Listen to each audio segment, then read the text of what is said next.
ጤና ይስጥልን በድጋሚ እንዴት ውላችኋል ተመልካቾቻችን። ዜና ኢትዮጵያ 7 ሰዓት ሆኖ በሁለተኛው ምዕራፍ እስከ 8 ሰዓት ድረስ ከናንተ ጋር ቆይታ ሊያደርግ ተጀምሯል። አብራችሁ እንድትቆዩ በአክብሮት ነው የምንጋብዘው። ዜናዎቹን እየመራ ነጻነት ፍቅሩና አሸናፊ እንዳለ ከናንተ ጋር ቆይታ እናደርጋለን። በቅድሚያም አርዕስተ ዜናዎቹ።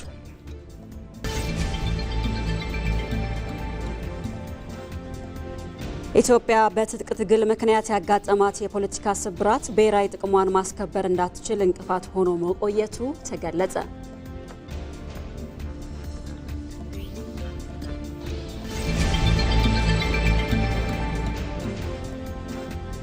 ህንዳውያን ባለሀብቶች በኢትዮጵያ በተለያዩ ዘርፎች ከ5 ቢሊዮን ዶላር በላይ መዋዕለ ንዋይ ማፍሰሳቸው ተጠቆመ።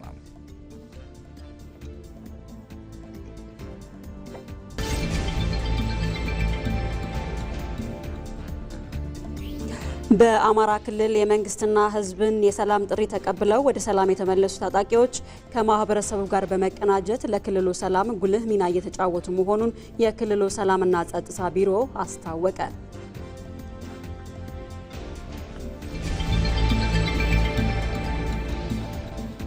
ከውጭ የሩሲያው ፕሬዝዳንት ቭላዲሚር ፑቲን ሀገራቸው አውሮፓውያን ወርሰው ለዩክሬን ሊሰጡ ባሰቡት ገንዘቧ ምክንያት ከምዕራባውያን ጋር ወደ ጦርነት የመግባት ፍላጎት እንደሌላት አስታወቁ።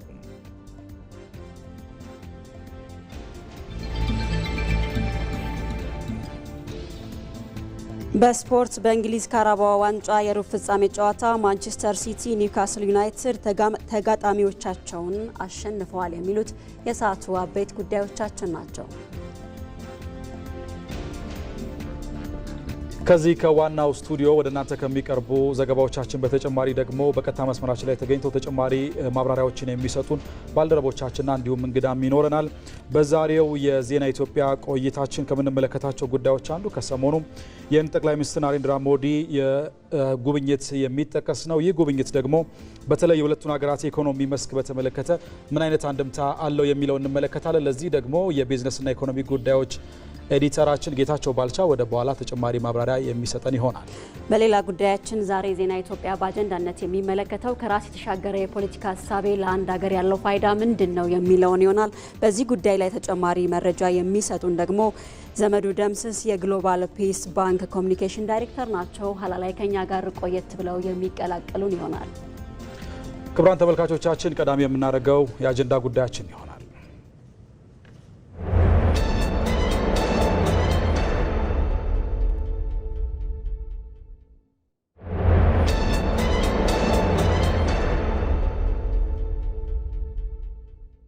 አሁንም አብራችሁ እንድትቆዩ ነው በአክብሮት የምንጋብዘው። ወደ ቀዳሚው ዜና እናልፋለን።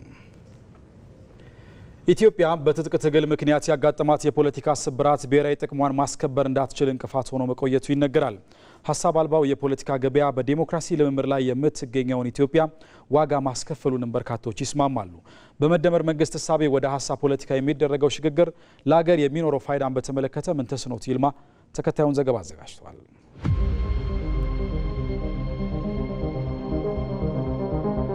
17 ዓመት ጫካ ነበርኩኝ ራሴ። ምንድነው ያተረፍንበት እኛ ወደሚለው ስደት፣ ድርቅ፣ ረሃብ፣ ችግር ያስከትላል።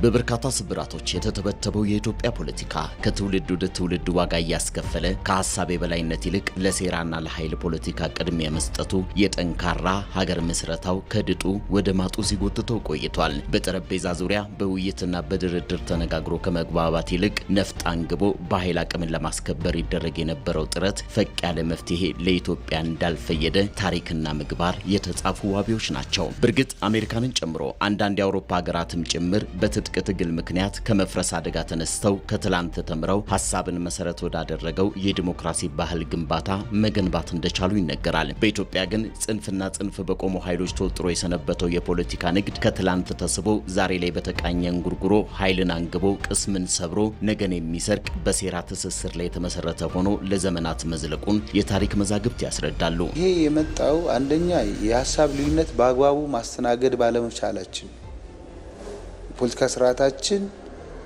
አልዘመነም። እንግዲህ አሜሪካንም እንደ ምሳሌ ስንመለከት ምርጫዎች ሲደርሱ በጣም ከፍተኛ ፉክክሮች፣ መዘላለፎች በሀሳብ የግለሰባዊ መብቶች ሳይነኩ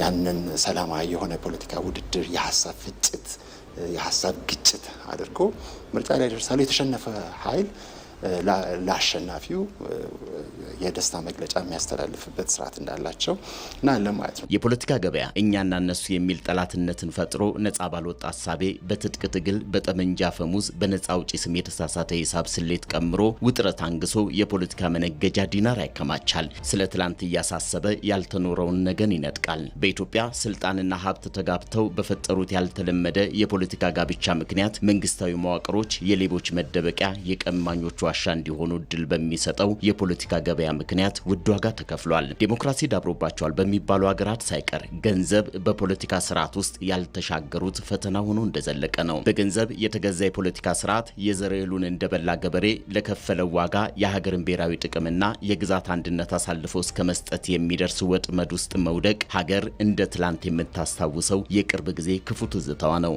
የጠላት ተብሎ ከጠላት ጋር ወግኖ አገሩ መውጋት ግን የመጨረሻ ስህተት ነው። ምክንያቱም መሳሪያ ከዛ ነው የሚመጣ፣ ፋይናንስ ከዛው ነው የሚመጣ። አንዳንድ ፖለቲከኞች እኮ እንደ ትልቅ ነገር አድርገው ከገሌ እኮ ይህን ያህል ገንዘብ ወስደናል ብሎ የተናገሩ እኮ አሉ፣ በሚዲያ ማለት ነው። በኢትዮጵያ ፖለቲካ ውስጥ የትጥቅ ፖለቲካ ወይ የጉልበት ፖለቲካ ተሞክሮ አይተነዋል። ላለፉት 100 ዓመታት እና ከዛ በላይ የትጥቅ ፖለቲካና የጉልበት ፖለቲካ አይተነዋል።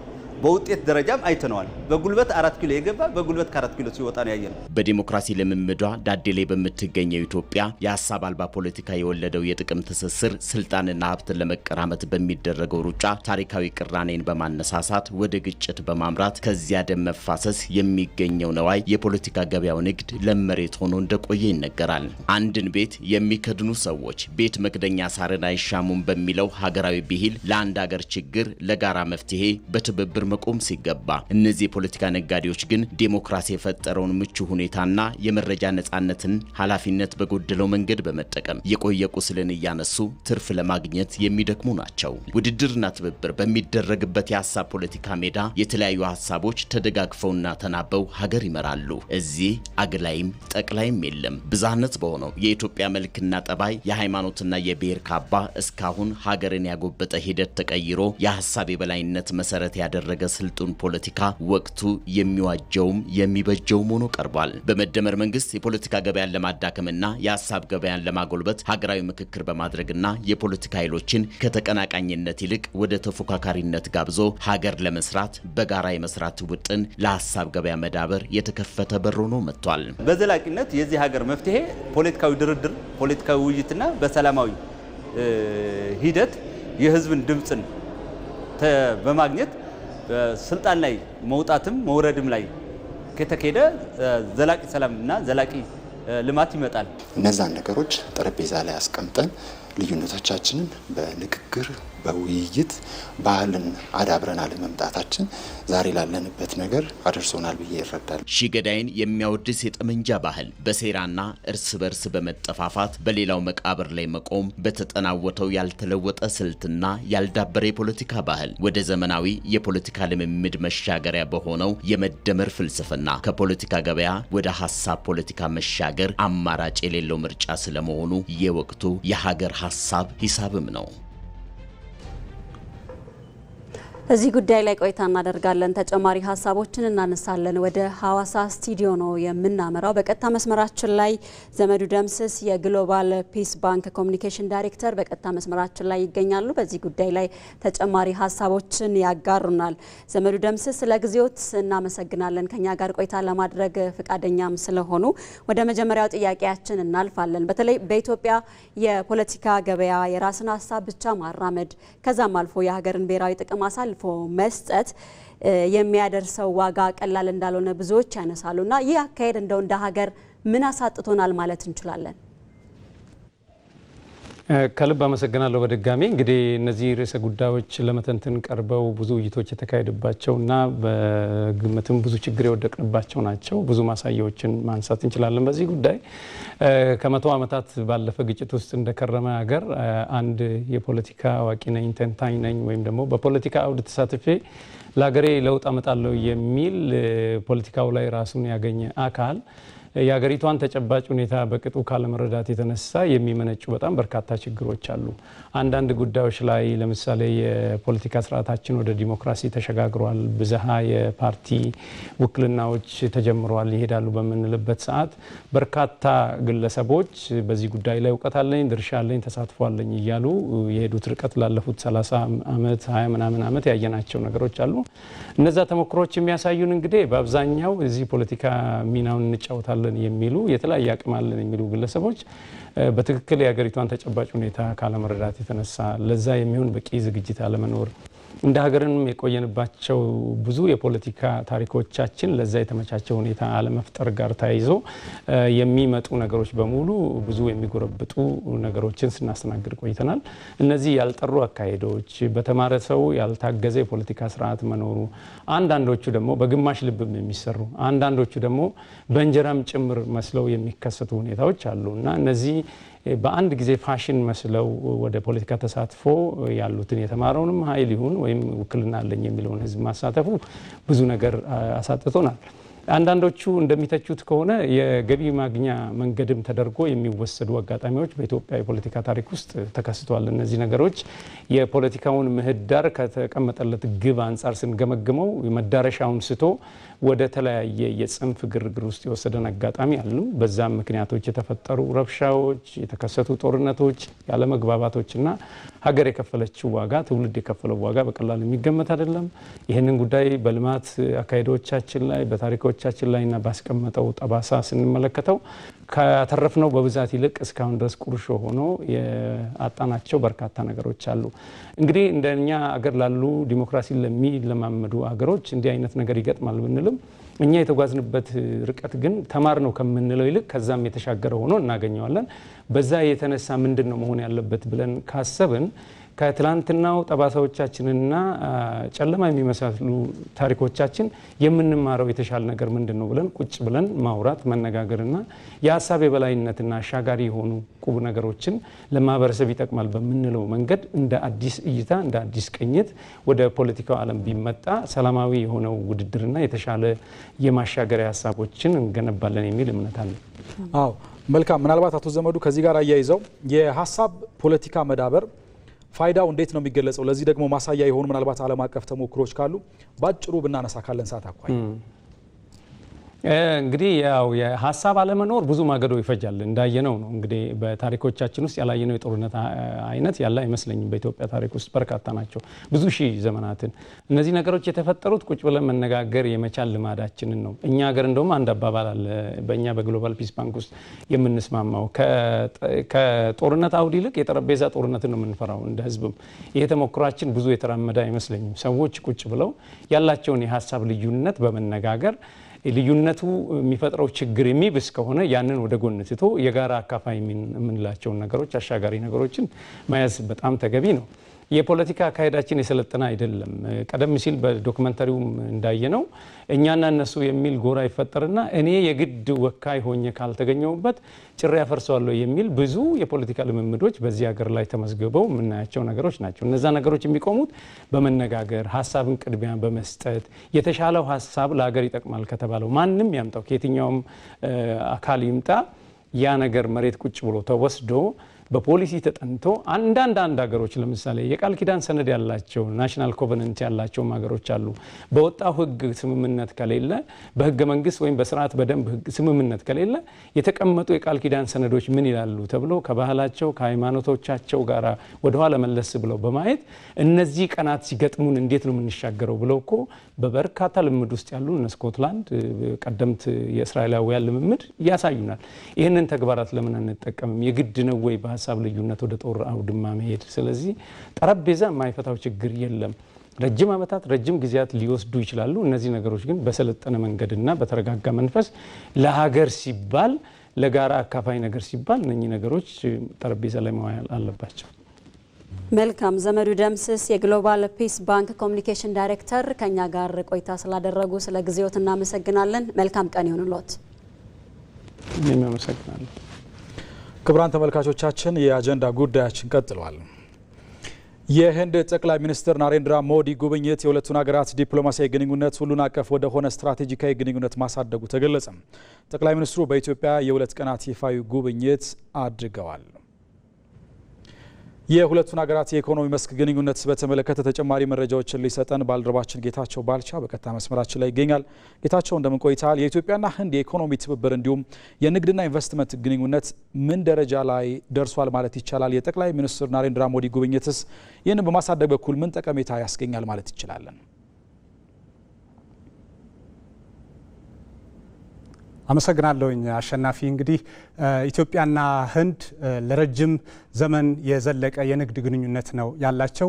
የጥንት ታሪክን እንኳን ብናነሳ ኢትዮጵያ የአዶሊስ ወደብ ባለቤት በነበረችበት ዘመን ኢትዮጵያና ህንድ ጠንካራ የንግድ ግንኙነት ያደርጉ ነበር በዛን ዘመን ብሎ ማንሳት ይቻላል። እንግዲህ ኢትዮጵያና ህንድ በ1950ዎቹ ይፋዊ ዲፕሎማሲያዊ ግንኙነትን መስርተዋል። ከዛም በኋላ እንግዲህ ግንኙነታቸው የተጠናከረ መጥቷል ብሎ ማንሳት ይቻላል ማለት ነው። ከዚህ ጋር በተገናኘ እንግዲህ ሌላው የሚነሳው ነገር ኢትዮጵያና ህንድ ይፋዊ ዲፕሎማሲያዊ ግንኙነታቸውን ያደሱበትን ግንኙነት ያጠናከሩበትን ሁኔታ ከሰሞኑ እንግዲህ አስተውለናል ማለት ነው። የህንዱ ጠቅላይ ሚኒስትር ናሬንድራ ሞዲ ኢትዮጵያን ጎብኝተዋል ለሁለት ቀናት ያህል ማለት ነው። በዚህም ጊዜ እንግዲህ ሁለቱ ሀገራት በተለያዩ መስኮች ግንኙነታቸውን ለማጠናከር ስምምነት ላይ ደርሰዋል። ስምምነቶችም ተፈርመዋል ማለት ነው። እንግዲህ ናሬንድራ ሞዲም ከጠቅላይ ሚኒስትር አብይ አህመድ ጋርም ተገናኝተው ተወያይተዋል ማለት ነው። በዚህ ውይይታቸውም እንግዲህ በተለያዩ መስኮች ሁለቱ ሀገራት ጠንካራ ግንኙነት ለመመስረት ስምምነት ላይ ደርሰዋል። እንግዲህ የህንድ ባለሀብቶች በኢትዮጵያ $5 ቢሊዮን ያህል ኢንቨስትመንት አላቸው። 615 ያህል ነው በቁጥር። እነዚህ ባለሀብቶችም በኢትዮጵያ ከ70 ሺህ በላይ ለሆኑ ዜጎች የስራ ዕድል መፍጠር የቻሉበት ሁኔታ አለ። ከዚህ በተጨማሪ እንግዲህ ኢትዮጵያና ህንድ $517 ሚሊዮን ያህል የንግድ ግንኙነት አላቸው። ይህ የንግድ ግንኙነታቸው እንግዲህ ኢትዮጵያና ህንድ ካላቸው አቅም አንጻር አነስተኛ ነው። እነዚህ ስምምነቶችም እንግዲህ የበለጠ ግንኙነታቸውን ያጠናክራሉ ተብሎ ይታሰባል። እንግዲህ በዚህ ስምምነት መሰረት ኢትዮጵያ በተለይ በጉምሩክ አስተዳደር በኩል ከህንድ ጋር ያላትን ቀልጣፋ የጉምሩክ መተላለፍ እንዲፈጠር ስምምነት ላይ ተደርሷል። በማኑፋክቸሪንግ ዘርፍም አብሮ ለመስራት እንግዲህ ሁለቱ ሀገራት ተስማምተዋል። ከዚህ በተጨማሪ እንግዲህ ህንድ በዲጂታል ቴክኖሎጂ ረገድ ያላትንም ልምድ ለኢትዮጵያ ለማካፈልም ስምምነት ላይ ተደርሷል ማለት ነው። ከዛ በተጨማሪ እንግዲህ ኢትዮጵያና ህንድ የብሪክስ አባል ሀገራት መሆናቸው ይታወቃል። ከዚህ ጋርም በተገናኘ እንግዲህ የብሪክስ አባል ሀገራት በዓለም አቀፍ ደረጃ 50 በመቶ ያህል የዓለምን ህዝብ የያዙ ናቸው። ከዚህ በተጨማሪ 39 በመቶ የዓለምንም ኢኮኖሚ ወይም ጂዲፒ መጠንን የያዙ ናቸው።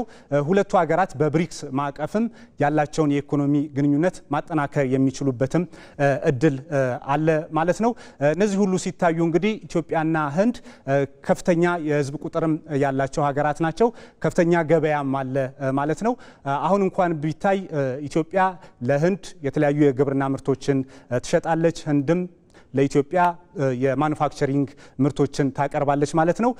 እነዚህ የተደረሱ ስምምነቶችም የናሬንድራ ሞዲ ጉብኝትም ይህንን ወደ ላቀ ደረጃ የማሻገርም እድልም ይፈጥራል ብሎ ማንሳት ይቻላል።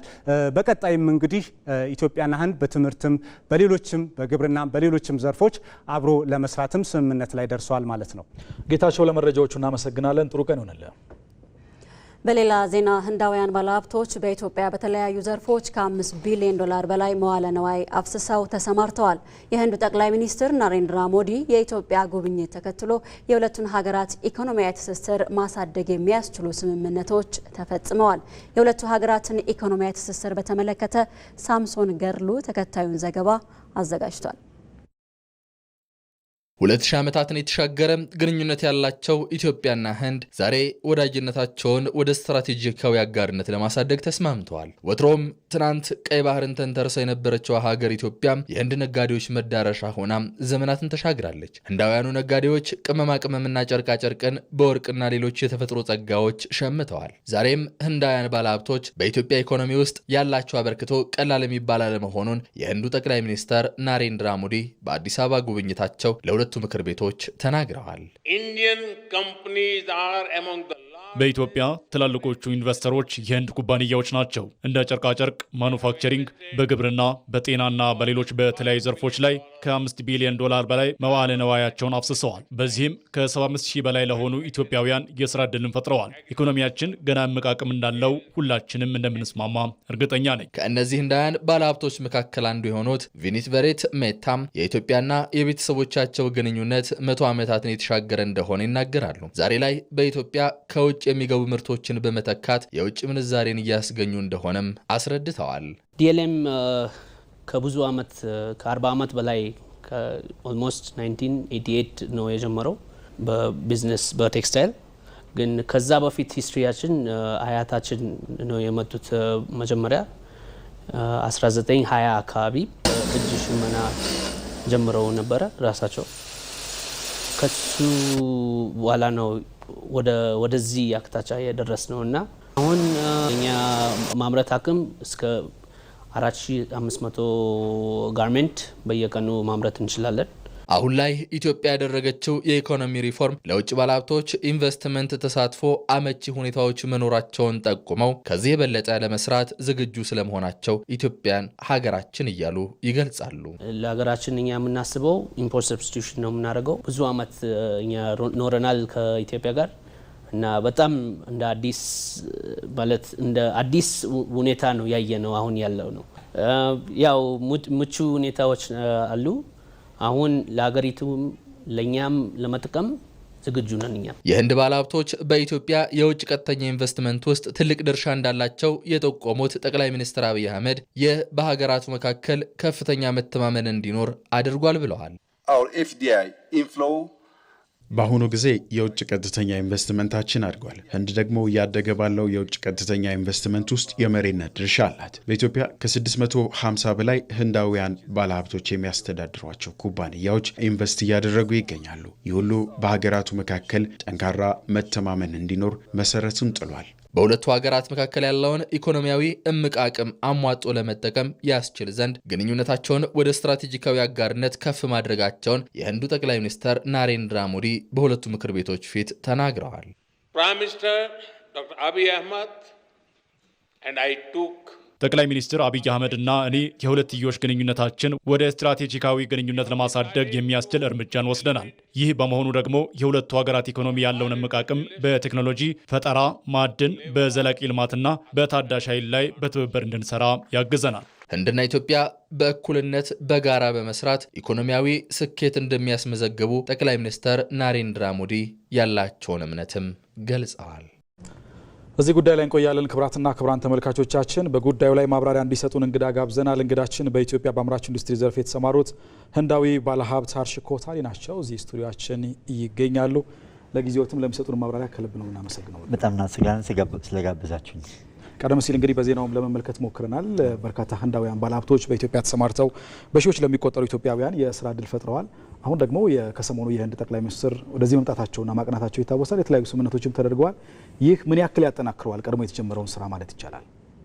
የኢትዮጵያና የህንድ ግንኙነት በጣም የጠናከረ ግንኙነት ነው እና በጥንት ጊዜ የተጀመረ ግንኙነት ነው። ከ2000 ዓመት በላይ ያለው ግንኙነት ነው። በንግድም በስራም በተለያየ አቅጣጫዎች በተለያየ ዘርፎች የህንድና የኢትዮጵያ ግንኙነት የዳበረ ነው። አሁንም ደግሞ ከዚህ በላይ ማዳበር ይኖርብናል። ይሄ ጉብኝታቸው የህንድ ጠቅላይ ሚኒስትር ጉብኝት ይህንን መልእክት ያዳብራል። ኢትዮጵያና ህንድ ጠንካራ ፓርትነሮች እንደሆኑ አብሮ መስራት እንደሚችሉ ያረጋግጥልናል። ከዚህም በተጨማሪ ደግሞ እሳቸው እዚህ በመምጣታቸው የህንድ ሚዲያ ኢትዮጵያን በትክክል ከቨር አድርጓል። ከተማችንም ደግሞ አሁን ልዩ ሆናለች። ስለዚህ ኢትዮጵያን አዲሷን ኢትዮጵያ በአዲስ አይን ማየት አስፈላጊ ነው ለህንድ ህዝብ። በዚች ምክንያት ተጨማሪ ኢንቨስትመንቶች ይመጣሉ። ስለ ኢትዮጵያ ጥያቄ ይነሳል ህንድ ውስጥ አይደል? ኢትዮጵያ ምንድናት? የት ናት? ምን አላት? እነዚህ ጥያቄዎች በርካታ ሰዎች ስለ ኢትዮጵያ እንዲያጠኑ ያበረታታል። ማንኛውም ሰው ስለ ኢትዮጵያ ትንሽ ካጠና ብዙ የኢንቨስትመንት ኦፖርቹኒቲ እንዳለውና ምርታማ ሀገር እንደሆነች ያው ያረጋግጣል። ስለዚህ ኢንቨስትመንት መምጣቱ አይቀርለትም ብዬ አምናለሁ። መልካም። ምናልባት ቀደም ሲልም እየገለጹት ነበረ ብዙ ህንዳውያን አዲስቷን ኢትዮጵያ ማወቅ አለባቸው ሲሉ፣ አዲስቷ ኢትዮጵያ አንዱ መገለጫዋ የተለያዩ ስራዎችን መጀመሯ እንዲሁም ደግሞ የኢኮኖሚ ማሻሻያ ማድረጓ ነውና ኢትዮጵያ እንግዲህ በኢኮኖሚ መስክ የተለያዩ ማሻሻያዎችን እያደረገች ትገኛለች። ይህ እንግዲህ የህንድ ባለሀብቶችን በመሳብ በኩል ምን እገዛ ያደርጋል? በተለይ ደግሞ የህንድ ባለሀብቶች ወደ ኢትዮጵያ መጥተው በየትኛው ዘርፍ ቢሰማሩ የላቀ ውጤት ማስመዝገብ ይችላሉ ይላሉ? ጥሩ ጥያቄ ነው። ምክንያቱም የመጡበት ጊዜም ወሳኝ ነው። የመጡት ጊዜም ኢትዮጵያ ዝግጁ ስትሆን ነው የመጡት እና ሪፎርም መንግስት ያደረገው ሪፎርሞች በጣም ጠቀሜታ አላቸው። አንዱ የፎሬን ኤክስቼንጅ ሊበራላይዜሽን ሪፎርም አለ። ስለዚህ የውጭ ምንዛሬ በቀላሉ እየተገኘ ነው። ድሮ ያ አይገኝም ነበረ። በሌላው ደግሞ የኢትዮጵያ ብር ዋጋ ገበያው ነው የሚወስነው። ይህም ደግሞ በጣም ወሳኝነት አለው። ብዙ ሌላ ተጨማሪ ብዙ ሪፎርሞች አሉ። አንዱ እኛ እንደ ድርጅት የተሳተፍ ነው ድሬዳዋ ነጻ ንግድ ቀጠና ላይ ነው። ይሄ ራሱ በቀላሉ እቃ እንዲገባ ያመቻቻል እና ለኢንዱስትሪ በፈጣን መልክ ጥሬ እቃ እንዲያቀርብ ሁኔታውን ዝግጁ ያደርጋል እና ያመቻቻል። እነዚህ ሪፎርሞች በጣም ወሳኝ ናቸው። ሌላም ደግሞ ነገር አለ። ሪፎርም ብቻ አይደለም የተቀየረው። የኢትዮጵያ ዴሞግራፊክ ሲቹዌሽንም ተቀይራለች። በዚች በመጨረሻ 10-15 ዓመታት የ120 ሚሊዮን የህዝብ ብዛት አለን። በብዛት ህዝቡ ወጣት ህዝብ ነው። ወጣት ህዝብ ማለት ምኞት ያለው ህዝብ ነው። ምኞት ያለው ህዝብ ማለት ገዢ ህዝብ ነው። ገዢ ህዝብ ማለት ለኢንቨስተር ምቹ የሆነ ገበያ ነው። ሌላው ደግሞ ኢትዮጵያ የመንገድ ኢንፍራስትራክቸር አጠናቃለች። ከሁሉም ሀገራት ከአካባቢ ካሉት ሀገሮች ማለት ነው። ከሱዳን፣ ከሳውት ሱዳን፣ ከሶማሊላንድ፣ ከሶማሊያ፣ ከጅቡቲ ጋር ሁሉም መንገዶች ተጠናቋል። ስለዚህ እነዚህም ሀገሮች ለኢትዮጵያ ገበያ ናቸው። ስለዚህ የህንድ ኢንቨስተር ሲመጣ የኢትዮጵያን ገበያ ብቻ አያይም። በዚህ በተጨማሪ ደግሞ ኢትዮጵያ የአፍሪካን ኤፍሲኤፍቲኤ የአፍሪካን ፍሪ ትሬድ ኮንቲኔንታል አግሪመንት ተሳታፊ ናት እና ፈራሚ ናት። ይሄ ማለት የአፍሪካ ገበያም እዚሁ ነው ያለው። እነዚህ ነገሮች ደግሞ በጣም ውጤታማ ይሆናሉ እና እዚህ ምርታማ ሆኖ የተገኘ ድርጅት የነዚህን ሪፎርሞች የነዚህን በአጠቃላይ ሁኔታ ሪፎርም ብቻ አለን የአጠቃላይ የኢትዮጵያ ሁኔታን ውጤት የማግኘት እድል ይኖረዋል። በጣም ነው የምናመሰግነው። ያው በንግግሮት ውስጥም የኛ እያሉ ነው ኢትዮጵያን ሲገልጿት የነበረው። አሁን እኛ እዚሁ ነው የተወለድኩት፣ ኢትዮጵያዊ ነኝ በብዙ መልክ። በጣም ነው የምናመሰግነው ሀርሺ ኮታሪ ለሰጡን ጊዜ ማብራሪያዎትም ከልብ ነው የምናመሰግነው። ጥሩ ቀን ይሁንልዎት። እናመሰግናለን።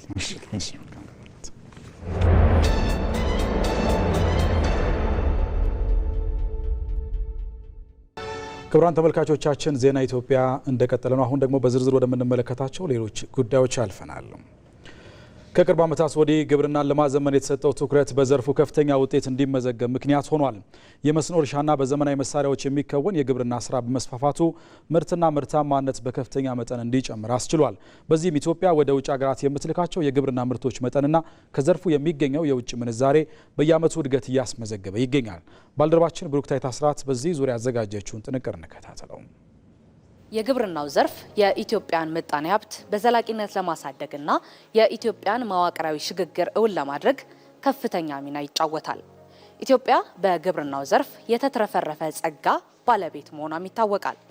ዘርፉ በመልክዓ ምድር፣ በአየር ንብረት፣ በግዙፍ የውሃ ሀብት፣ በሰፊ የሰው ኃይልና ለዘመናት በቆየ የግብርና ልምድ የዳበረ ነው።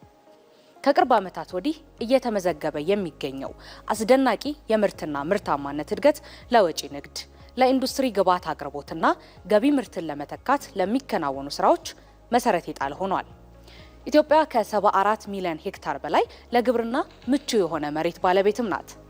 በተጨማሪም ለበርካታ የሰብል አይነቶችና ለአትክልትና ቡና ጭምር ተስማሚ የሆኑ የተለያዩ የግብርና ከባቢዎችም የታደለች ምድር ናት። የግብርናው ዘርፍ ባሳለፍነው 2017 በጀት ዓመት 7.3 በመቶ እድገት ያስመዘገበ ሲሆን ይህም ከዓመታዊ ጥቅል ሀገራዊ እድገት የ2.3 በመቶ ድርሻ ያለው ሆኖ ተመዝግቧል። ከዘርፉ የሚገኘውን ገቢ ለማሳደግ የመስኖ አቅምን ማጎልበት፣ ምርቶችን በተሳለጠ የግብይት ስርዓት ማቅረብ፣ የአፈር ጤናማነትን መጠበቅ፣ የወጣቱንና የባለሀብቱን ተሳትፎ ማሳደግ፣ የክላስተር ተጠቃሚነትን ማጎልበትና የግብርና ሜካናይዜሽን ስራን ማስፋት ትኩረት የተሰጣቸው ዋና ዋና ተግባራት ናቸው። በ2018 በጀት ዓመት ከግብርና ወጪ ንግድ 3.8 ቢሊዮን ዶላር ገቢ ለማግኘት ታቅዶ እየተሰራ ይገኛል። ከዚህ ውስጥ ባለፉት 4 ወራት ከ1 ቢሊዮን ዶላር በላይ ገቢ ማግኘት ተችሏል። ከዚህ ባሻገር በበጀት ዓመቱ በሁሉም የሰብል ምርቶች 32.6 ሚሊዮን ሄክታር መሬት በማልማት 1.8 ሚሊዮን ኩንታል የሚጠጋ ምርት ለመሰብሰብ ታቅዶ እየተሰራ ይገኛል። በበጀት ዓመቱ ከቡና ሻይ ቅጠልና ቅመማ ቅመም ከ3 ቢሊዮን ዶላር በላይ፣ ከእንስሳት ተዋጽኦና ስጋ 123 ሚሊዮን ዶላር እንዲሁም ከአትክልትና ፍራፍሬ እንዲሁም አበባ 723 ሚሊዮን ዶላር ገቢ ለማግኘት ታቅዶ እየተሰራ ነው። ባለፉት 3 ወራት ከ2261 ቶን በላይ ሻይና ቅመማ ቅመም ወደ ተለያዩ የውጭ ሀገራት በመላክ 4.9 ሚሊዮን ዶላር ገቢ ማግኘት ተችሏል። በሌላ በኩል የግብርናውን ዘርፍ ከኢንዱስትሪው ጋር በማስተሳሰር በተቀመጠው አቅጣጫ መሰረት የተቀናጀ የግብርና ኢንዱስትሪ ፓርኮች ልማት በትኩረት እየተሰራበት ይገኛል። እነዚህ ፓርኮች አርሶ አደሩን ከኢንዱስትሪዎች ከላኪዎችና ከዓለም አቀፍ የአቅርቦት ሰንሰለት ጋር በማስተሳሰር ተጠቃሚነትን እንደሚያሳድጉ ይጠበቃል። ከዚህ ባለፈ ፓርኮቹ የግብርና ምርቶችን መጠን፣ ጥራትና ዋጋን ለማሳደግ የጎላ ሚና ይኖራቸዋል። ይህም የሀገሪቱን የግብርና ምርቶች ወጪ ንግድ በማጎልበት ዘርፉ የኢትዮጵያን ብልጽግና ለማረጋገጥ የሚጫወተውን ሚና ለማሳደግ እድል የሚፈጥር ይሆናል። ከራስ የግል ፍላጎትና ጥቅም በላይ የሀገርን ብሔራዊ ጥቅም በማስቀደም ለሀገር ሁለንተናዊ እድገት በአንድነት መስራት እንደሚያስፈልግ ተገለጸ። ከሀገር ይልቅ የራስን ፍላጎት በማስቀደም ልዩነትን በጠመንጃ አፈሙዝ ለመፍታት የሚደረግ ጥረት ኢትዮጵያና ኢትዮጵያውያንን ወደ ኋላ ያስቀረ መሆኑን የተፎካካሪ ፖለቲካ ፓርቲ አባላት ተናግረዋል። የግል ፍላጎትን ወደ ጎን በመተው ብሎም የሀሳብ ልዩነትን በውይይት በመፍታት በጋራ መስራት እንደሚገባም ተጠቁሟል። በጉዳዩ ላይ መስከረም ቸርነት ተጨማሪ ዘገባ አላት።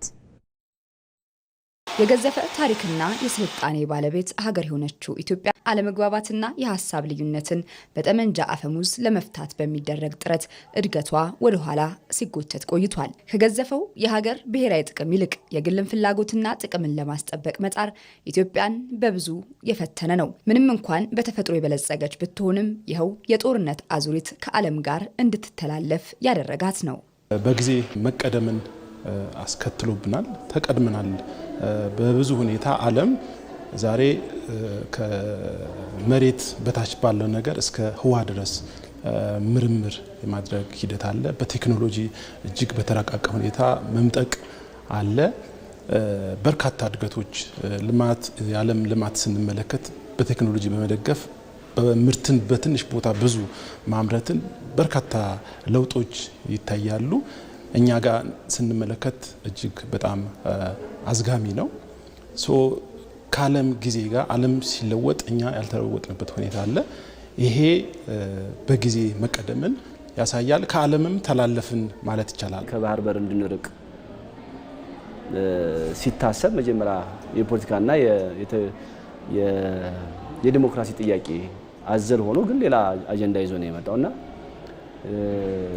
ስልሳዎቹ ላይ የተነሱት ጥያቄዎች የኛ ጥያቄ ብቻ ሳይሆኑ ከጀርባ የሌላ አጀንዳ ነበረባቸው። ለዛ ነው የመገንጠል ጥያቄና የአካላችንን ክፍል እንድናጣ ብቻ ሳይሆን ከባህር በር እንድንርቅም የተደረገው ፐርፐዝ እኛ የያዝነው አጀንዳ ሳይሆን እኛ በያዝነው አጀንዳ ላይ ገብተው ስራቸውን የሰሩ አካሎች ናቸው እና ግጭት የእርስ በርስ ግጭታችን ከሚገባው በላይ ወደ ኋላ ጎትቶናል። ከግል ፖለቲካዊ ፍላጎት ይልቅ የገዘፈ ትርጉም ያለው የሀገር ብሔራዊ ጥቅምን ያስቀደመው የመደመር መንግስት ታዲያ የትኛውም የፖለቲካ ልዩነት ያለው አካል ሀሳቡን በጠረጴዛ ዙሪያ ይሸጥ ዘንድ በተደጋጋሚ ልዩነትን በሰላማዊ መንገድ ለመፍታት ያለውን ቁርጠኝነት አሳይቷል። ከራስ የፖለቲካ ፍላጎት በላይ የገዘፈ ታሪክና ስልጣኔ ባለቤት የሆነችው ኢትዮጵያን ሀገረ መንግስት መገንባት ላይ ያተኮረው የመደመር መንግስት ልዩነቶች በሰላማዊ መንገድ በመፍታት ሁሉም ለኢትዮጵያ ሁለንተናዊ እድገት በጋራ ይሰራ ዘንድ ለሰላም በተደጋጋሚ እጁን ዘርግቷል። ለአብነትም በቅርቡ የተደረገው የሰላም ስምምነቶች ለዚህ ማሳያ መሆን የሚችሉ ናቸው። ከመንግስት ጋር በተደጋጋሚ የሰላም ጥሪ ሲደረግ ነበር። እኛም ፓርላማ ላይ ሲነሳ ነበር በብዙ ወገን መንግስትም ሲያቀርብ በተለያየ ጊዜ ስንሰማ ነበረ። የሚያዋጣው ቁጭ ብሎ በመነጋገር ነው። አሁን በቅርቡ ሀገራዊ ምክክር ኮሚሽን ወደ ፍጻሜ ይደርሳል። ይሄን ሳያመልጣቸው ልክ አሁን ሰሞኑ ያደረጉት ወንድሞቻችን በጥቂትም ቢሆን ጫካ ላይ ያሉ ገብተው ሰላማዊ የሆነ የፖለቲካ እንቅስቃሴ እንዲያደርጉ በጣም ተጠናክሮ መቀጠል መቻል አለበት ማለት ነው። የትኛውም የፖለቲካ ልዩነት ያለው አካል ከራስ ፍላጎት ይልቅ የሀገርን ሁለንተና እድገት የሚያረጋግጥ ብሔራዊ ጥቅም ላይ በጋራ ሊቆም ይገባል የሚለው አስማሚ መሆኑንም የተፎካካሪ ፖለቲካ ፓርቲ አባላቶች ያነሳሉ። አሁን ለፖለቲካ ስልጣን ነው ሽኩቻ ላይ መሯሯጥ ያለብን ለኔ እንዳንድ ዜጋ ስትጠይቂኝ፣ ወይስ ቀጣናው ላይ አህጉሩ ላይ ዓለም ላይ የመጣው ተጽዕኖን ሊሸከም የሚችል አቅም ፈጥነሽ መገንባት ነው። ኢትዮጵያ መልክዓ ምድርም ጂኦፖለቲካም ተቀይዳ ተቆልፋ ነው ያለችው። ይሄን ማስከፈትና መፍታት ነው ያለብሽ ወይስ የትኛው ላይ ነው? ምርጫው የህዝብና የኢትዮጵያ ጉዳይ ነው የሚሆነው። በአፍሪካ ቀንድ የምትገኘው ኢትዮጵያ የብዙ ፖለቲካዊ ፍላጎት አይን ማረፊያ ናትና ጠላቶች በውስጣዊ ግጭት ምክንያት እጃቸውን እንዳይሰነዝሩ ወጣቱም የውጭ ኃይል አጀንዳ ተሸካሚ እንዳይሆን መስራት እንደሚያስፈልግም ተናግረዋል። በአማራ ክልል የመንግስትና ህዝብን የሰላም ጥሪ ተቀብለው ወደ ሰላም የተመለሱ ታጣቂዎች ከማህበረሰቡ ጋር በመቀናጀት ለክልሉ ሰላም ጉልህ ሚና እየተጫወቱ መሆኑን የክልሉ ሰላምና ጸጥታ ቢሮ አስታወቀ። የክልሉ ሰላምና ጸጥታ ቢሮ ኃላፊ እሸቱ የሱፍ ከኢቲቪ ጋር ባደረጉት ቆይታ መንግስት ለሰላም ጽኑ አቋም እንዳለው በማንሳት የታጠቁ ኃይሎች ወደ ሰላም የተመለሱ ታጣቂዎችን ፈለግ በመከተል የሰላም አማራጮችን እንዲቀበሉ ጠይቀዋል። ከሳሙኤል ወርቃየው ጋር ቆይታ አድርገዋል። የአማራ ክልል ሰላምና ጸጥታ ቢሮ ኃላፊ ዶክተር እሸቱ የሱፍ ለቃለ መጠይቁ ፈቃደኛ ስለሆኑ እናመሰግናለን። በአማራ ክልል ባለፉት ዓመታት የዘለቀው የጸጥታ ችግር የሚታወስ ነውና እንዲሁ አሁናዊ የክልሉ የሰላም ጉዳይ በምን ሁኔታ ላይ ይገኛል የሚለውን ሀሳብ በማንሳት ብንጀምርስ? አሁን ባለው ሁኔታ በጣም ከፍተኛ የሆነ መሻሻል የሚታይበት ነው። በአሁኑ ሰዓት የጠላት እንቅስቃሴ በጣም በከፍተኛ ደረጃ የተገደበበት ነው። የሰው ኃይሉ የተመናመነበት ነው።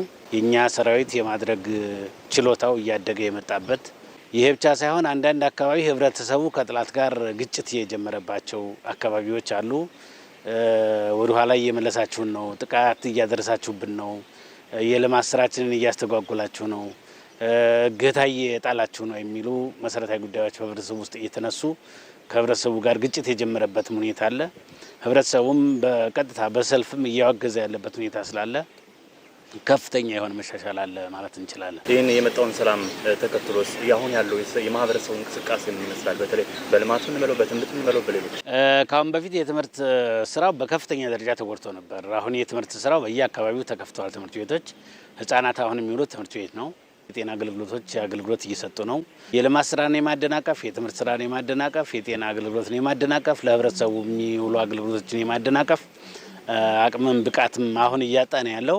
ወደ ሰላም የተመለሱ ታጣቂዎች ለክልሉ ሰላም ምን ያክል አበርክቶ ወይም አስተዋጽኦ እያበረከቱ ይገኛሉ?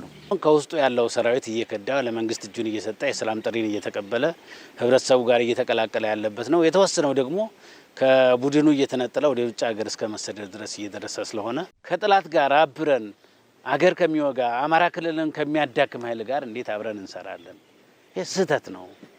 ከዚህ በኋላ ሊበቃን ይገባል ብለው ሌሎችንም እያመጡ እነሱም እየተጸጸቱ ህብረተሰቡንም እያስተማሩ ለወደፊት በሰላም ችግሮች መፈታት አለባቸው የሚለውን ሀሳብ ይዘው እየመጡ ነው። በተለይ ደግሞ መሪ የነበሩ ሁኔታውን በደንብ የሚያውቁ በደንብ የሚረዱ ሰዎች ቀድመው መጥተው ስህተቱን በደንብ ለሰራተኛቸው ወይ ደግሞ ለሚመሩ ሰራዊት እያስተማሩ የሚመጡ ስላሉ ብዙ ትምህርት ነው ያገኘነው። ወደፊት እንደዚህ አይነት ነገሮች በውይይትና በምክክር ካልሆነ በስተቀር በኃይል እንደማይፈታ የተማርንበት ጊዜ ነው። ከተማርን ከዚህ መማር ይኖርብናል የሚለውን ነው እነሱም እያስተላለፉ ያሉት። እኛ የምንታዘበው ይሄንን ነው ማለት እንችላለን። ከዚሁ ባሻገር እንግዲህ የተለያዩ የማህበረሰብ ክፍሎችን ያሳተፉ ህዝባዊ ውይይቶች እንግዲህ በመላ ክልሉ እየተከናወኑ ይገኛሉና የነዚህ ህዝባዊ ውይይቶች ላይ እየተሰጡ ያሉ ግብረ መልሶች ምን ይመስላሉ? እነዚህ ህዝባዊ መድረኮችስ በተለይ የክልሉን ሰላም ለማጽናት ብሎም የክልሉን ሰላም በዘላቂነት ለማስፈን ምን ያክል አስተዋጽኦ እያበረከቱ ይገኛሉ? ውይይቶቹ በጣም ብዙ ነገር እየቀየሩ ነው። አንደኛ ያልተረዳው ህብረተሰብ አሁን እየተረዳው፣ ይሄ ቡድን ግጭት ነው የሚፈጥረው፣ ግጭት ደግሞ ሀገራችን ስለማይጠቅም በዛ መንገድ መስተካከል አለበት የሚሉ መግባባቶችን የፈጠረው። እኔ በዛ አጋጣሚ መግለጽ የሚፈልገው በጫካ ያለ ሰው አሁን የተፈጠረውን የሰላም አማራጭ ተቀብሎ ክልሉን መገንባት፣ ክልሉን ማልማት፣ ከጥፋት መታደግ ነው የሚሻለው። ለምክክርና ለውይይት በር ስጡ፣ ኑ እንመካከርና ሀገራችንን እናልማ። በኃይል የሚመጣ ስልጣንም ስለሌለ ብዬ ነውና እነዚህ ነገሮች መታሰብ አለባቸው። የአማራ ክልል ሰላምና ጸጥታ ቢሮ ኃላፊ ዶክተር እሸቱ የሱፍ እዚህ ተገኝተው ለሰጡ ማብራሪያ እጅግ አድርገን እናመሰግናለን። ታንኪዩ። እኔም እጅግ አድርጌ አመሰግናለሁ። ተመልካቾች አሁን ደግሞ ወደ ውጭ ዜናዎቻችን እናልፋለን። የሩሲያው ፕሬዝዳንት ቭላዲሚር ፑቲን ሩሲያ አውሮፓውያን ወርሰው ለዩክሬን ሊሰጡ ባሰቡት ገንዘቧ ምክንያት ከምዕራባውያን ጋር ወደ ጦርነት የመግባት ፍላጎት እንደሌላት ተናገሩ። በአንጻሩ ከዩክሬን ጋር ጦርነት የከፈተችበትን ዓላማ እንደምታሳካ ግን ከመከላከያ ኃላፊዎቻቸው ጋር ባደረጉት ስብሰባ ላይ መናገራቸውን የሩሲያ ብሔራዊ ሚዲያ ገልጿል። አውሮፓውያን ከሩሲያ ጋር ጦርነት ለመግጠም አለባቸው፣ ጤናማነት አይደለም ማለታቸው አክሎም ተገልጿል። ፑቲን ይህንን አስተያየት የሰጡት የአውሮፓ መሪዎች በአውሮፓ የሚገኘው የሩሲያ ማዕከላዊ ባንክ 246 ቢሊዮን ዶላር ለዩክሬን ምን ያህሉን አሳልፈን እንስጥ የሚል ሀሳብ ላይ ለማስተላለፍ ተገናኝተው በተወያዩበት ወቅት ስለመሆኑም ተገልጿል። ፕሬዝዳንቱ ጦርነት የጀመሩበት ዓላማ ያለ ጥርጥር እንደሚሳካና ባለፉት ዓመታት ውስጥም 300 ያህል አካባቢዎችን መያዛቸውን አሊያም በሳቸው ገለጻ መሰረትም ነፃ መውጣታቸውን አጽንኦት ሰጥተው ተናግረዋል ሲል የዘገበው አልጀዚራ ነው። በመጨረሻም ስፖርት። በእንግሊዝ ካራባው ዋንጫ የሩብ ፍጻሜ ጨዋታ ማንቸስተር ሲቲና ኒውካስል ዩናይትድ ተጋጣሚዎቻቸውን አሸንፈዋል። ማንቸስተር ሲቲ ብሬንትፎርድን 2-0 በሆነ ውጤት ረቷል። ሪያን ቸርኪና ሳቪኒዮ ደግሞ የማሸነፊያ ግቦችን ያስቆጠሩ ተጫዋቾች ናቸው።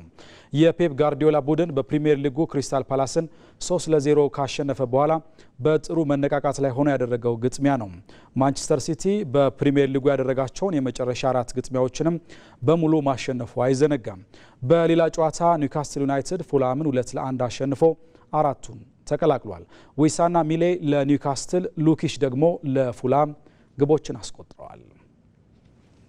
ተመልካቾች 6 ሰዓት የጀመረው ዜና ኢትዮጵያ ከመላው ኢትዮጵያ በሁለት ምዕራፎች ወደ እናንተ ሲደርስ ቆይታ አድርጓል። እዚህ ላይ ተጠናቋል። አብራችሁን ስለነበራችሁ ከልብ እናመሰግናለን። ዜናውን እየመራ ነጻነት ፍቅሩና አሸናፊ እንዳለ ከመላው የስቱዲዮና የስርጭት ባለሙያዎች ጋር ቆይታ አድርገናል። ጥሩ ቀን ይሁንላችሁ።